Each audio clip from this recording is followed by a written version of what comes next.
Hey guys, today I'm going to show you what to do if your keyboard lighting is not working. So first thing you can do in your keyboard, just hold the FN key and the arrow up key. You'll see this icon on the screen. It means that you're turning the brightness of your keyboard up. Now if you hold FN and your arrow down, it will turn the brightness down.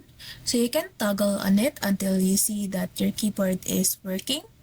Now, if that doesn't work, then you can go to your Armory Crate. If you don't have Armory Crate, just download it online. Now, in here, you just need to go to your system settings. And once you're in your system settings, go and find the lighting tab out there. So this is your lighting settings. Usually it is on static, but it has other basic effects. So static means that there's only one color, and then if you change it, toggle it up a bit, you can see that your keyboard lighting is having different effects. You can also change the brightness in this tab below, so you can change it. It has 3 different levels, and that's it.